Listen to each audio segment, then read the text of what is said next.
Hello, everybody, and welcome. Thank you for joining us for today's call. We're so happy that you are here. This is the End-Stage Renal Disease Network Learning and Action Network series focusing on the transplant quality improvement activity. A few things just reminders before we get started with today's presentation. We are streaming this audio over the computer speakers to free up any phone lines in your facility. If you need to dial in from your phone, just send us a message via the chat window and we can assist you. Also about echoes, if you are hearing echoes are caused from multiple connections to a single event, so please close all but one of your browsers. And this event is being recorded, and all the material from today will be available from your network representative within 10 business days. And in order to reduce the background noise, all phones are muted on our end, but we do want to hear from you. So you can submit any questions or comments via the chat box. And when you are submitting your questions, please select Chat with Presenter. And this event is approved for one CEU today. At the end of the presentation, a post survey will appear, giving you the opportunity to share your feedback. After hitting the submit button, a screen will appear with the link to the CEUs. So why are we here today? What is a LAN and what's the purpose and what are we to take away from it today? One of the reasons here is for the LAN is want to have you connect with transplant centers located near the dialysis center where you work. This can help you understand the transplant process and can help you explain it to your patients better. As you know, the goal for this year is to increase the number of patients on our transplant wait list. And ways to spread some best practices that you're going to hear from today's LAN. Listen and share your approaches and experiences via the chat. Identify how this shared information and how these best practices could be used at your facility.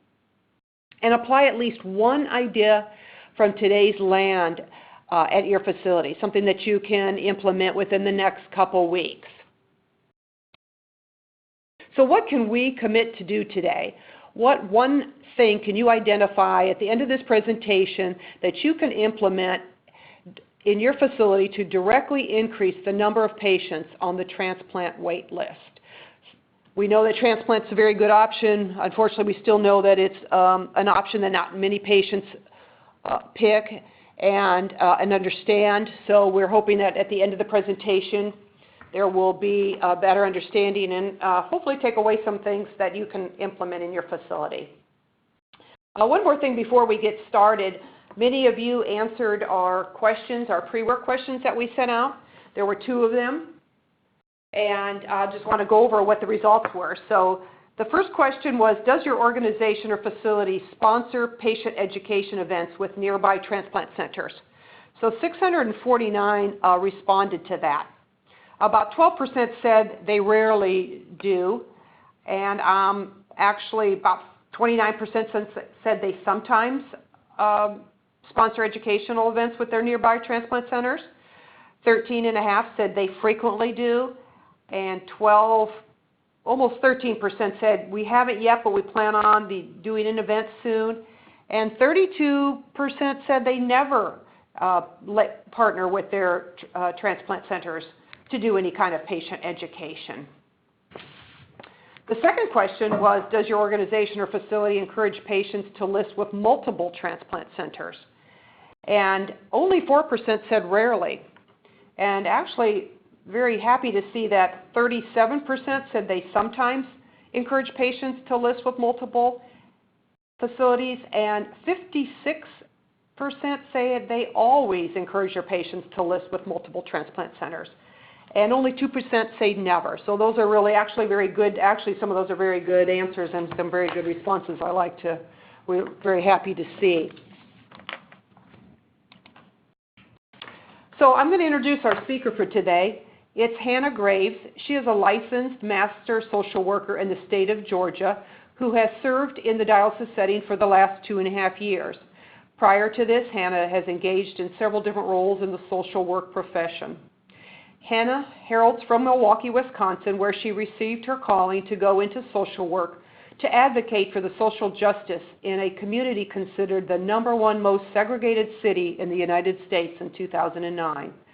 Hannah graduated from the University of Wisconsin-Madison with her Bachelor's of Art, majoring in psychology, and the University of Wisconsin-Milwaukee with her Master's of Social Work. So I'm going to turn this on over to Hannah. Good afternoon, everybody. I'm really excited to be here to talk with you. I have at my side who you can't see, but I just take my word that she's here, Miss Sheila Morse. I'm really excited to have her present, as this is really her story, because she was a patient here with us at our clinic, and we are in Hiram, Georgia, which, if you're not familiar with the greater Atlanta community, we are about 30 miles northwest of Atlanta. We're up 75, and so we're kind of got the best of both worlds up here in Hiram. My little presentation here today is called Best Practices on Promoting Kidney Transplant in the Dialysis Setting.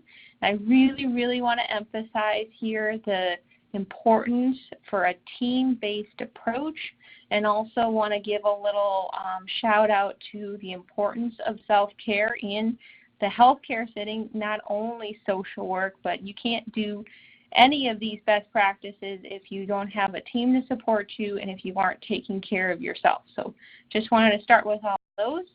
Next slide, please. So I really want to bring home the fact that I don't think I'm going to share with you anything today you haven't heard. It's not earth-shattering. This is my perspective, what's worked from my team. So your mileage may vary, but I'm really excited to share this with you today. And my background, as was shared, is that I was new to dialysis, completely new, in 2016, and I learned through word of mouth by talking with other professionals, attending conferences, but most importantly, with talking with my patients about what their trials and tribulations were with the plant. And just to try to give you a little bit of an idea of what we've accomplished here is that since September of 2016, we've had 13 patients who have been transplanted with either a kidney or a kidney pancreas, and currently we have 15 patients who are active on the wait list. One is for a kidney pancreas, and this is out of a total census of 80 patients, just so you know where I'm coming from. Next slide, please. So by the end of this webinar, I'm hoping that you will get out of this, that you will be able to discuss kidney transplant as a treatment option for dialysis patients, describe how to refer, support, and achieve active listing status for a patient, explain the keys to success when assisting a dialysis patient to kidney transplant, and summarize the interdisciplinary approach to achieving kidney transplant. So all that said, I really hope that from hearing from me and my experience that you just get maybe a little bit more confident in offering kidney transplant, and that you don't feel like you need to make promises like, oh, you're young or tall, short, healthy, that, you know, that gives a patient a false hope, but rather you're feeling encouraging and supportive, and you're providing education to not only patients but your staff. And my confidence in transplant has come from reaching out to my local transplant center, being very honest about my ignorance on different things, learning about programming in my community, such as conferences, seminars, professional meetings such as the one you're attending today, and really trying to keep current about what's going on in my community in Georgia, for example, where we are coming to you from today. Next slide, please. So this is a bulletin board that I constructed for my ESRD network's quality improvement project for transplant. And as you may gather from this board, I like to be a little silly and fun, and I love the peanuts personally. I think that they are relatable to many different age groups, and having a little bit of color right when you walk in the clinic is a little bit nice, because you can see from our walls there that we have a nice institutional brown going as a lobby theme. I don't know if you can see Woodstock down in the corner there, but he says yesterday was a challenge, today is a gift, and tomorrow will be an opportunity. So just a little bit of keeping the hope going for all of us, as we all are having our own struggles, but particularly for dialysis patients, hope is something that I hear a lot about, is that what we are looking for to keep our hope going through these tough times. And so I thought to break down the process into 5 steps. 5 is always a good number for me personally. The referral process, evaluation, testing, presentation, and listing. Next slide, please. So this is just the bubbles that you just saw on that bulletin board. I just want to go through them just so you can see how you can maybe take the information you learn from your transplant centers and turn it into your own lingo. And I swear I actually do talk like this, so just bear with me. So referral, this part is easy. Are you interested in learning if kidney transplant is a possibility for you? Ask your friendly neighborhood social worker to refer you to a transplant center. There are several, so ask questions to decide which transplant center has the pleasure to work with you. This is step 1. Next slide, please. Step 2, evaluation. After you are referred, the transplant center that you chose will call to schedule an evaluation. During this process, you will learn from the transplant team just what you can expect with a kidney transplant. This will be your opportunity to ask questions and learn if you want to continue to pursue kidney transplant. Next slide, please. Testing. Not like in school, but if you decided you would like to continue to pursue kidney transplant, you will need to complete a series of medical tests to make sure that you are healthy enough to receive a kidney transplant. Testing requirements are unique to everyone, but some common testing includes a heart stress test, for example. Next slide, please. Presentation. Pressure is off. You've done all the work, and now it's time for you to be presented to the transplant committee. This committee is in place to make sure that you are in the best possible shape to receive a kidney. This may be a time when you may be asked to complete some additional tests, but not necessarily. Next slide, please. Listing. Woohoo! Congratulations! You have been listed for active status on a kidney transplant waitlist. You can always change your mind at any time, but with an average wait time of 6 to 8 years, you may want to learn more about living donation, as well as to explore the Georgia Transplant Foundation and how they can help you prepare. Resources can be found on the table under the window. So obviously that may not be your style, but it works for me because obviously, hopefully my patients know me and that I made this for them, so it makes sense. And it's relatable and it's fun and it's not a scary graphic telling them about if you don't do transplant then you're not going to live as long. And I quoted a few things that are relevant to my community, like for example, the wait time for a kidney transplant is 6 to 8 years in Georgia. It may be shorter, hopefully, for you in whatever community you work in. And then I referenced the Georgia Transplant Foundation, which obviously is a resource that is specific to Georgia. They are an awesome nonprofit organization. They provide both financial and educational assistance to any transplant candidate that's kidney, liver, heart, lung. So we just can't say enough about them, but I'll stop there on them, and I can go into that more a little bit later. All right. I'm just going to jump right in here for a minute, Hannah, and we're going to open up a question here for the participants and open up the poll. And it says, how does the facility where you work educate patients about transplant as a treatment option? So we are starting to get in quite a few responses already. We're just going to leave it open for just a short period of time to have everybody an opportunity to answer this. And we will close them in 3, 2, 1. Okay. So we had 780 participants be able to answer this question. And again, how does the dialysis facility where you work educate patients about transplant as a treatment option?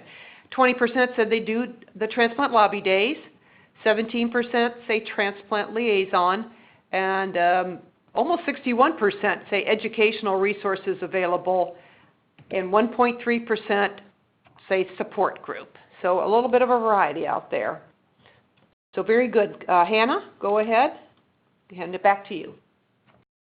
Thanks, everybody. Good job on the poll. Wanting to make transplant relatable.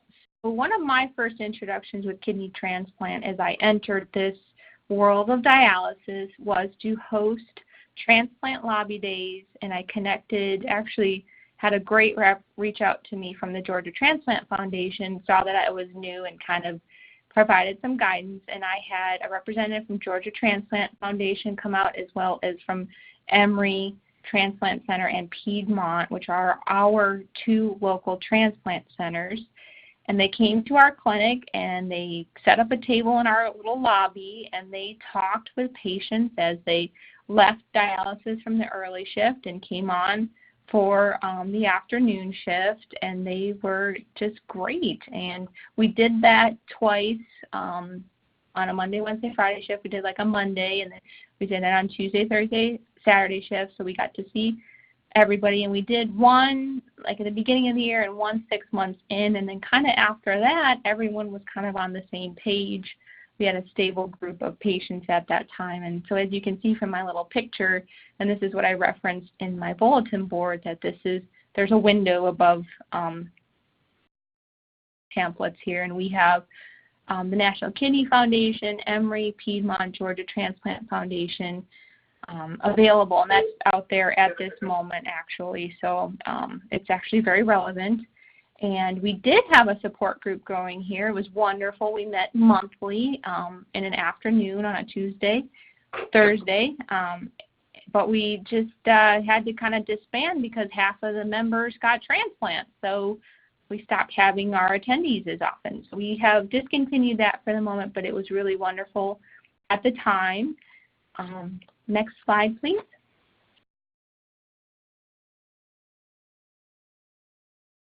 So if you don't already, and I don't mean to patronize you if you do, so this is just what I have found to be successful. Some of the questions that I asked myself when I entered this world, like how do I get people to transplant centers to be referred? And I have developed a little bit of a process where I personally refer patients. Like I fill out the form and get the paperwork together and fax them over and make sure that I get the confirmation back, and then I follow up with the patient and I say, hey, I referred yourself over to Piedmont, for example. That's what we talked about earlier, that you were interested in doing. You should be hearing from them shortly. Please let me know if you don't. That may or may not work for you, but some of the questions you may need to ask is, what is the process for referring a patient at your clinic? Which transplant center do you send referrals to? And once the referral is sent, what next? And do you know how to refer? So I shared with you, my process, but that may not be, maybe your physician is more involved, has the nurse at the clinic do it. I am not here to step on anyone's toes, but for me personally, if I can keep up with it, then I can exactly know where we are in the process and be able to provide a little bit of encouragement if it's not on my part, or absolutely be able to follow up if it's something that didn't go through, etc. I just encourage you to please be interested in the process for each of your patients. Ask them, what did they say when they talked to you? How do you feel about that? And make sure that, you kind of have a little relationship with your transplant center. So you know who to call if you know something's not going through, or we can't get a hold of the patient, or there's some riffraff going on. So just want to really advocate for you to feel comfortable engaging in a process. And this little graphic here is from our local transplant center at Piedmont. And I find these graphics really inspirational for me, especially when I'm talking with other professionals.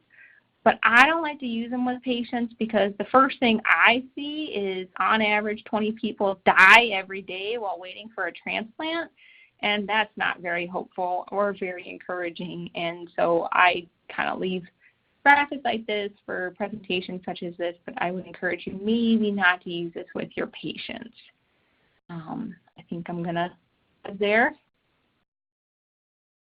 Okay, and I will jump right in again for another polling question. This time, does the dialysis facility where you work have a process in place to educate and support patients through the transplant process?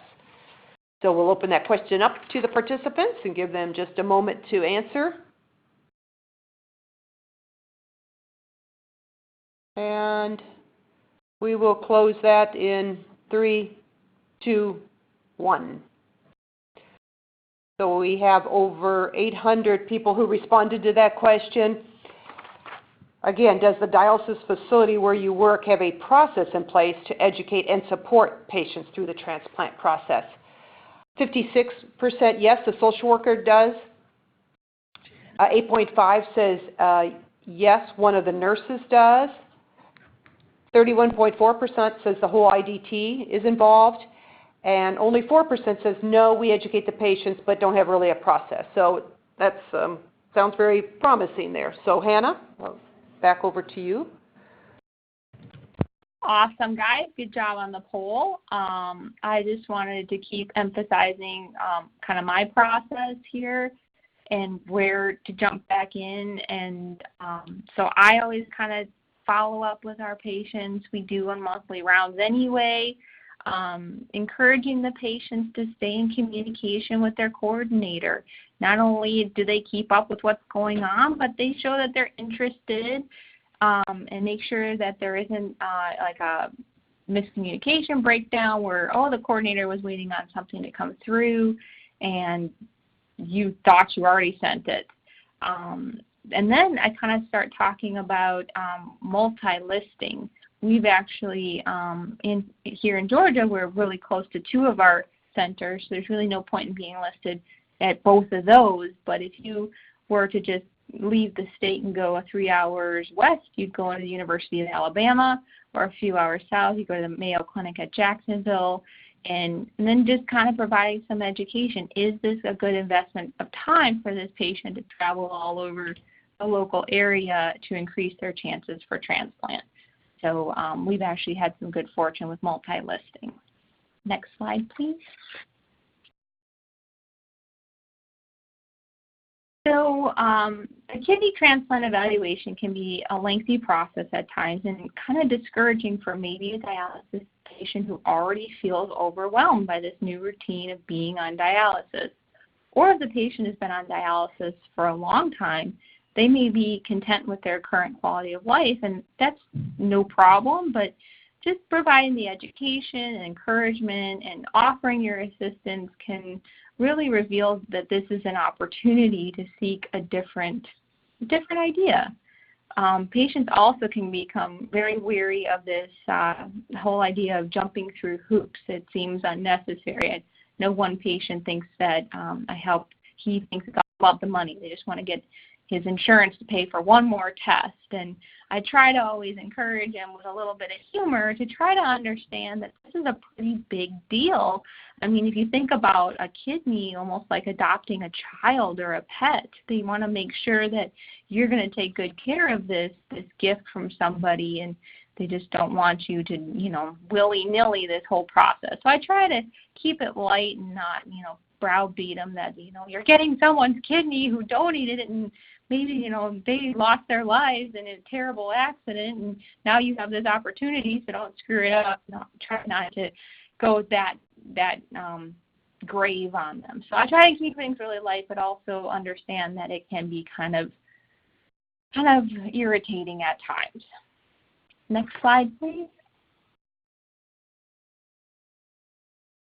I'm absolutely all about encouraging, offering assistance with the follow-up to help empower my patient to know that if I can follow up as easily as picking up a phone, so can they.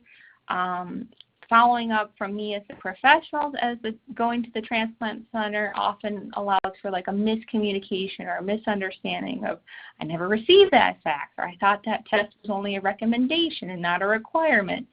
Just the whole idea of you are partnering with your patient so they can learn this process so they're successful when they do receive their transplant, and you're not, you the social worker or you the nurse or you the IDT are not with them anymore as they move forward in their journey.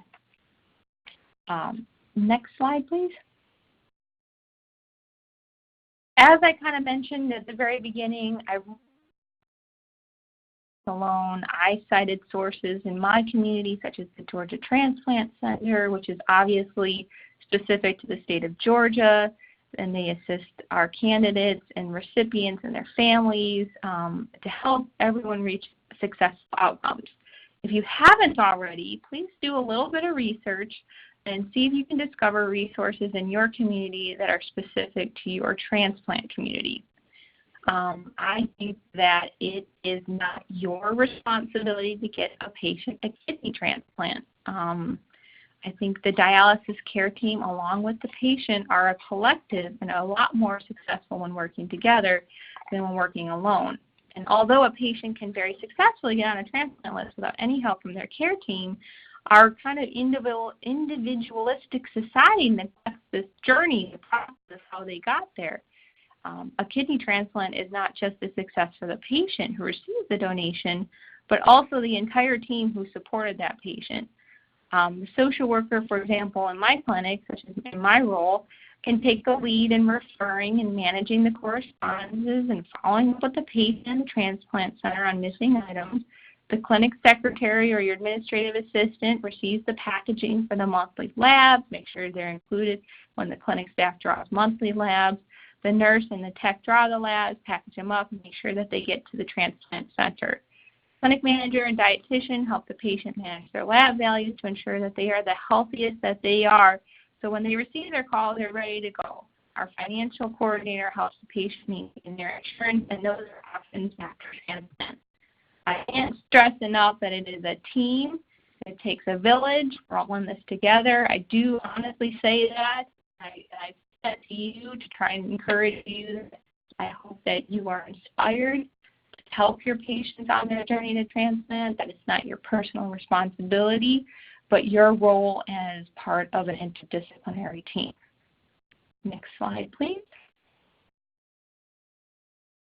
So I now have the honor of introducing Sheila Morse, who was a patient at this dialysis clinic from January 15th, 2015 to June 5th, 2017, when she received her kidney pancreas transplant from the Emory Transplant Center, and she is here to tell us her story. Hi, everybody. I just want to say a little bit about my time over here at the Hiram Fresenius Dialysis Center. I found out over in 2012 that my kidneys were failing, and I was referred to Georgia Kidney from my endocrinologist, and they referred me over here to Fresenius to actually take a look around the facility to see a little bit how a dialysis clinic works. I got to meet with one of the a registered nurse over here that does the recruiting, gets to see a little bit of the facility, answer any of the questions that I happen to have, and it was extremely informative. I went over here with my boyfriend and got to see how everything works, and she answered all my questions. My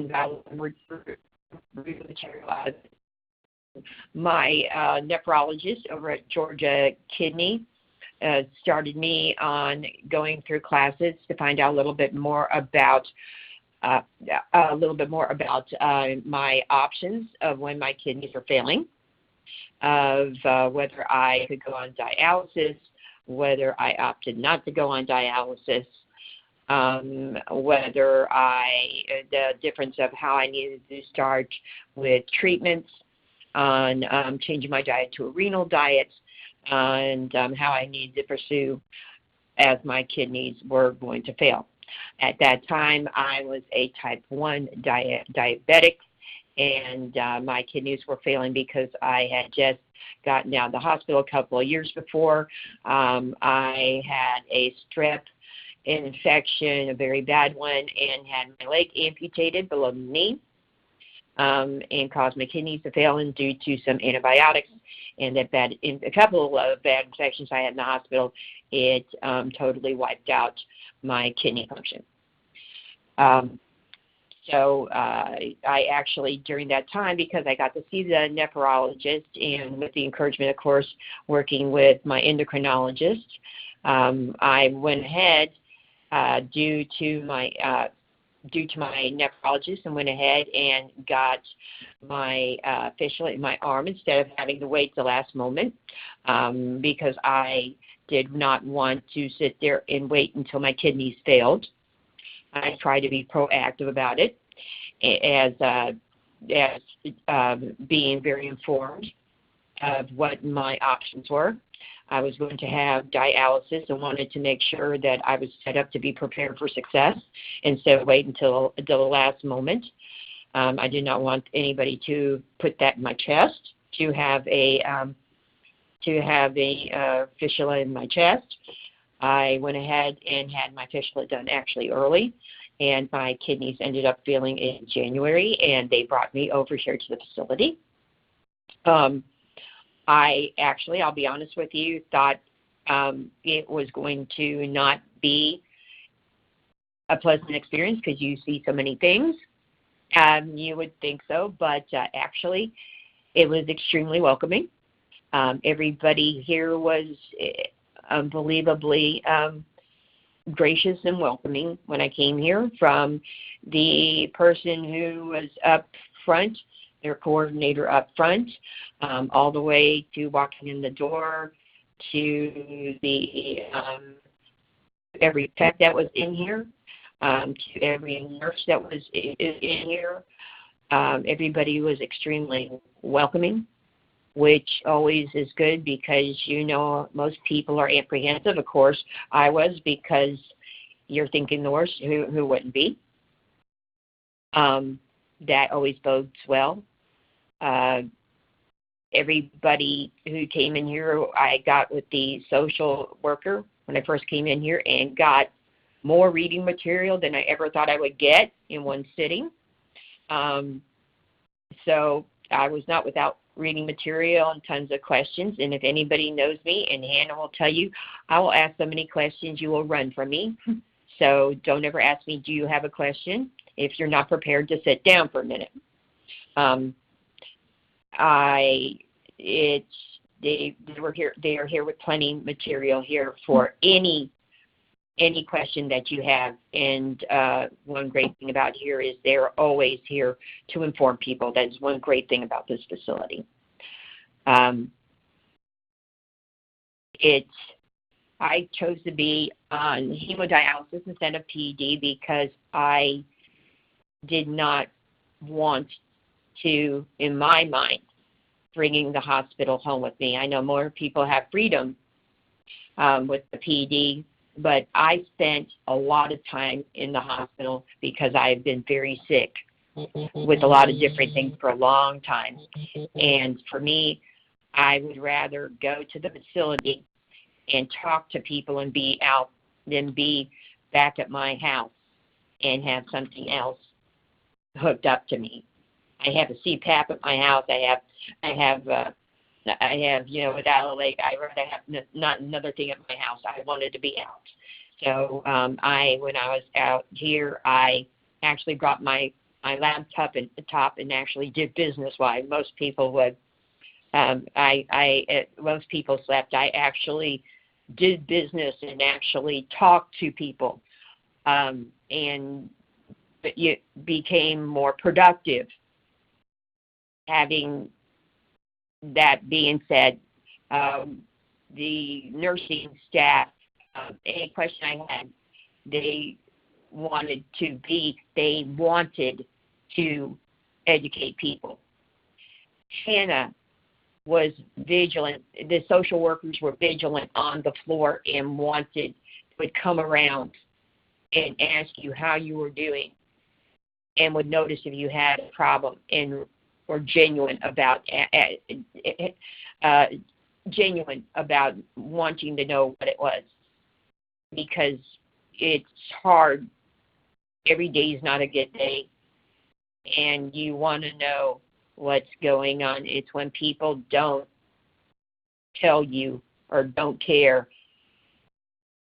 or when you think people don't care, is when you lose people as a patient, is when they think that if a healthcare person doesn't care, why should you care as a patient, and especially in this kind of atmosphere. And it was great to see that every person cared.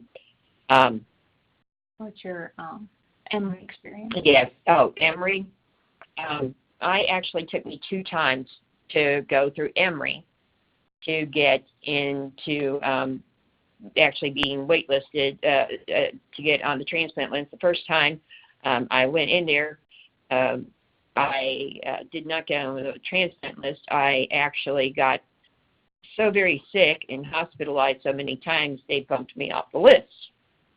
And it took me 2.5 years to actually get transplanted. The second time, I didn't get back on the list for about 2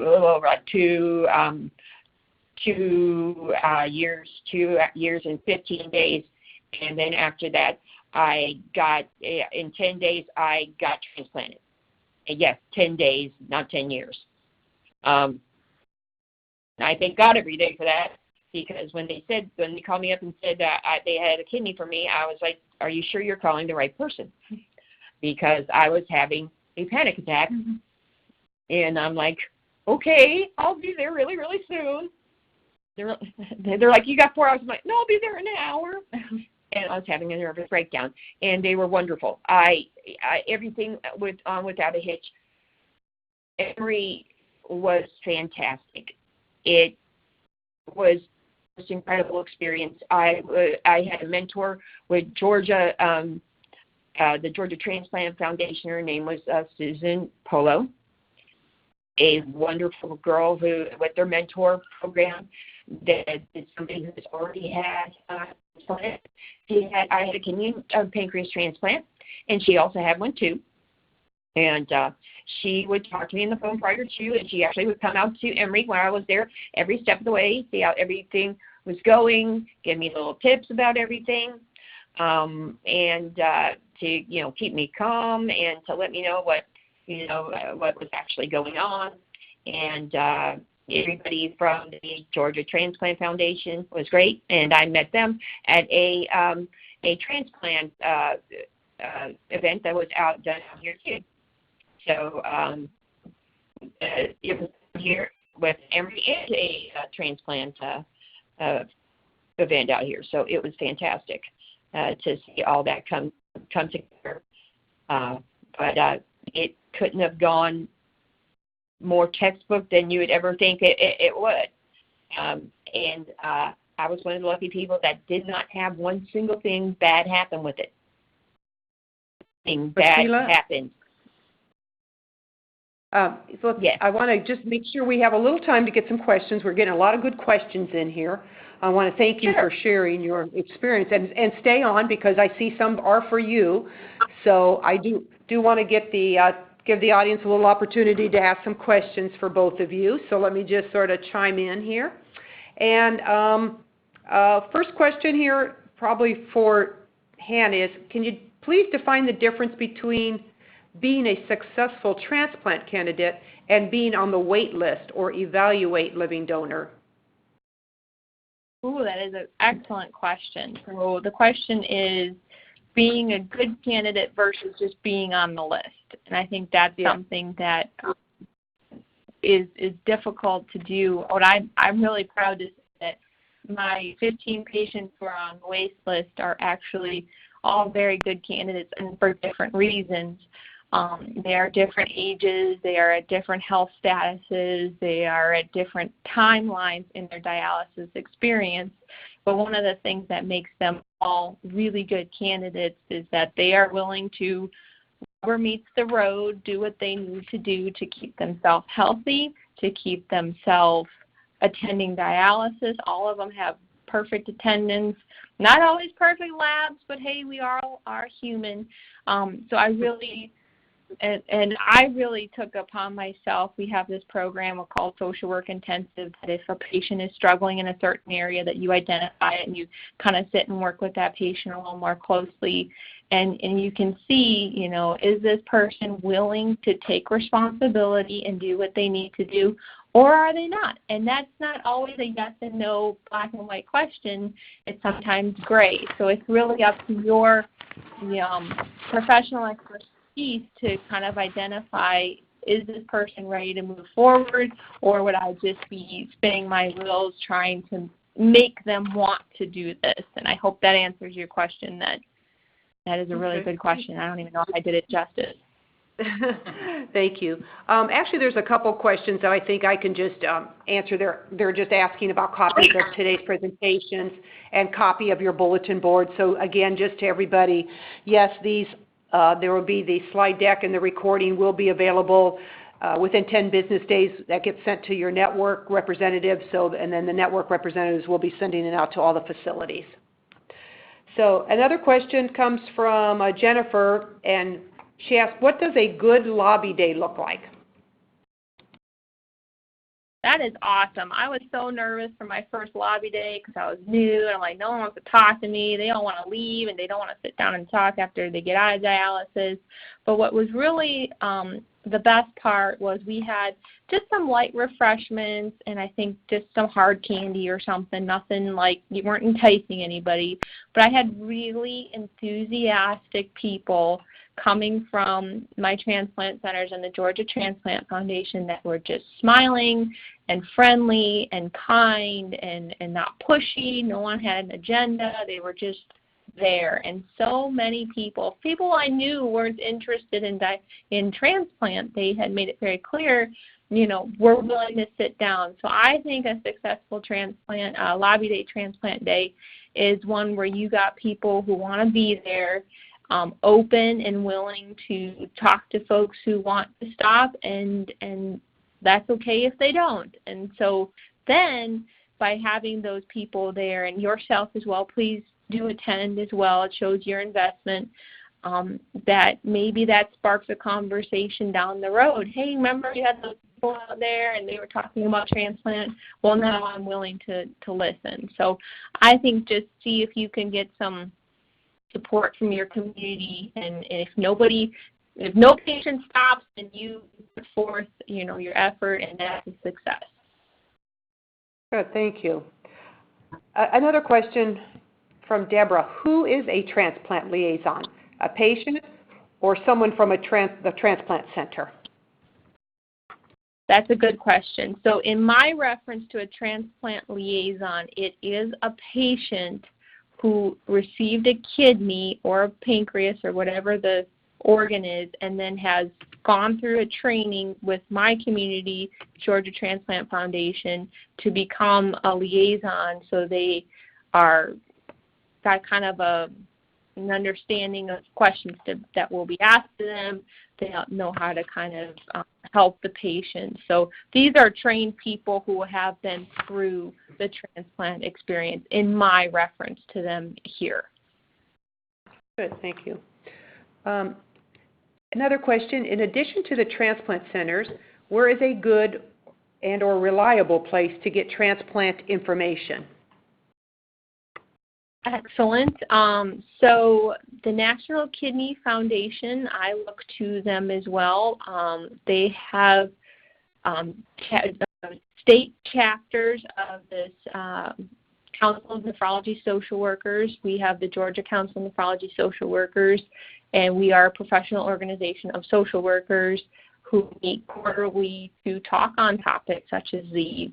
Also, my Emory Healthcare every year has a 5 CEU conference for professionals to keep current on such issues. I would imagine these are all relevant in your respective communities. And also my ESRD network.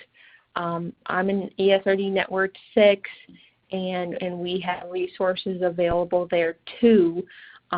So I've been very fortunate in the community that I am that there's a lot of resources. I have to imagine the same is true for you. It just may take a little bit of digging if you haven't found them quite yet. Perfect. Thank you. Let's see. We have, a question for Sheila, actually. It says, let's see. Sheila, were you referred to transplant prior to starting dialysis? Yes, I was. I was actually, I was made aware of it, but I wanted to get the dialysis taken care of first before I pursued that. I had some health issues I wanted to lock down first. I wanted to make sure that I had dialysis taken care of before I pursued on trying to get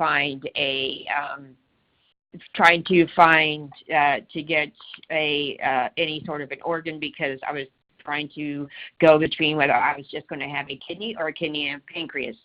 I actually had a donor for a kidney that was in line prior to, but then the donor ended up all of a sudden had a blockage and ended up having a heart attack. So that fell through, needless to say. So it ended up being a double, ended up being a pancreas and a kidney transplant instead. Good for you. Okay. Hey, let's get through. Sometimes it just goes that way after you had somebody like it goes good. Right, absolutely. Okay, we have time for just maybe a couple more. A good question here. What are the best practices for a previously transplanted patient to get a third or second or third transplant? That's an excellent question. I'm guessing they're saying that they had a kidney transplant, the transplant failed, they're back on dialysis is what I'm gathering the context. Okay. So absolutely, a lot of the same principles apply. You want to be encouraging, and what's great is they have a blueprint to work from. But what also is interesting is previously really trying to keep current with what's new. I know a lot of patients maybe who got transplant 15 years ago or even 5 years ago. It's different now than it was then. So providing education and encouragement and just talking about the patient. Are they even interested in going from there? Are you going to say something? Right. Actually, too, over here at the Georgia Transplant Foundation, they every year have a current trends in transplant seminar, and one in Atlanta and some of the other cities here in Georgia, and they offer it to anybody who's had a transplant, and they can invite their families, and they show the current trends that are happening in the transplant community. Say that you've had a transplant and you see that yours are failing, and you're going to go back in the transplant list, or you just have it and you want to keep current on it. You can go and stop by those conferences and go and even if you are right now just a social worker and you are in Georgia, you can go and register for one of these conferences and go too and see the different trends in transplants too, and that's an option. We are really fortunate with great resources in our community. Good, thank you. Are you ladies on a speakerphone? Are. Could you just make sure you talk? You're breaking up just a little bit, so just make sure you get close to this. No. Oh, okay. Okay, I'm sorry. That's okay. We have a couple questions here. I'm trying to we've got a couple minutes. We've got a few more in. Robin asked, what is the benefit of being listed at various centers in the same area? I was under the impression it was a national list. So technically, the UNOS list is United Network of Organ Sharing, but each different state, let's say, or region, has different organ procurement organizations, for lack of a better word. Forgive me, I don't know exactly, but like in Georgia, we only have one organ procurement organization. So all of our listed patients in Georgia have organs coming from one source, whereas in the University of Alabama, or in Alabama, they have 2 organ procurement organizations, and in Florida, I think they have 3. So it is the UNOS list, but depending on what region you live in, also depends on your availability to organs. So that is partially true. Yes, it is the UNOS list, but depending on where you live impacts the length of time you're waiting for a list, which is why for my patients, if they are listed, say, at Emory or Piedmont, there's no need to be listed at Emory and Piedmont, but to go out to the University of Alabama, which is 3 hours west of us, which isn't a terrible commute, they do have an opportunity for organs that they wouldn't be listed in Georgia. I hope that makes sense. I can get more information on that if that's an interest. Okay, thank you. I got a comment from Chris and then a question. Chris says, I would love some people to network with. I am new to the position of transplant coordination. Where is the best place for new coordinators to get help? That's a great question, and I'm really good at the stuff in Georgia now. I mean, more in my area, but from my understanding, like if you're in the transplant world, I feel such as this. I got on a lot of those when I first started. I reached out, if you're in the transplant center, maybe even reaching out to your local, like a dialysis clinic, and see if their social worker there or their nurse or interdisciplinary team has resources because they've been there forever, or maybe they're just starting and can journey this with you. But we really are fortunate in Georgia that we do have as many resources as we have. So I apologize not knowing specifically where you are, and you don't have to tell me where you are. I don't mean to stalk you. I just mean, I feel they're out there, and the National Kidney Foundation might be a great start, or this particular, your ESRD network also might be very helpful to start. All right, thank you. Let's see. A question from Lori. Would someone who was a donor be considered a liaison for transplant? They certainly could be. I believe our liaison program offered through our Georgia Transplant Foundation specifically works with transplanted patients, but I don't see why. I think there are liaisons for living donors as well. Yes, they do. They do also living donors, and they also do transplant recipients. Absolutely. They absolutely do. I think you could be, but I don't know specifically on the training, especially in your area. Anna, you have a call holding on line 1. Anna? Okay, let's see. Let me just do one more question. It's about almost 5 to the hour, so let me just do one more, and then we'll kind of wrap it up. So, question here, what about compliance and having individual transplant centers come to your clinic? Is it okay if you invite all of them but only one responds? Sure. I mean, I hate to say that we are beggars and we can't be choosers, but really, whoever's willing to work with you, maybe your first lobby day, only one transplant center comes.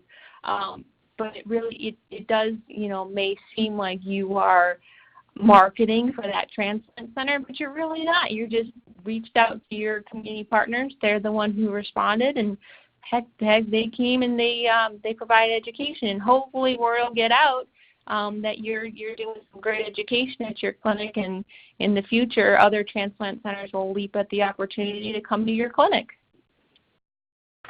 Great, thank you. And I just want to sort of reiterate what Hannah had already said about any information about transplant materials or resources. For everybody, please reach out to their network. They visit their websites. Many of them already have a lot of this information already available out there. If you can't find it, please contact them. They are a very good resource for this, just exactly this kind of information. So let me just sort of wrap up here for today. I just want to, again, sort of ask the question, what one idea from today's LAN can you commit to implementing in your facility? Hannah and Sheila went over lots of very good best practices that they've been using, their lobby days, their liaison, all these different, their bulletin boards and lobby days, resource tables. So really, what can you do, and do you feel like one thing you can take back and implement in your facility? So we want you to be thinking about that. It will be asked on the post-evaluation at the end of this presentation today. And if you have a promising practice related to increasing patients on the transplant wait list, we want to hear from you. You heard how Hannah has spoken today about what she's done in her facility. We want to hear from others. Share your best practices, what's working for you. It's all very good stuff that you guys are doing out there. We just need to hear from you. So please contact us if you are willing to present at an upcoming LAN meeting. You can also follow us on social media via Facebook, Twitter, or YouTube. And, just want to, before we close, remind you again to stay on the line if you want CEUs, that it will, as we close this call, you should get a pop-up email about information on getting the post-survey done, and then you'll get linked to your CEUs. And I just want to take a moment again to thank Hannah, to thank Sheila for taking time out of their day to join us, to share all this wonderful information. Sheila, your journey, we really appreciate this. And I just want to thank both of you again for participating in this Transplant LAN meeting. Thank you very much. Thank you for having us. Thank you, and thank you everybody for attending this. We'll hope to see you on the next one. Bye-bye. Bye-bye.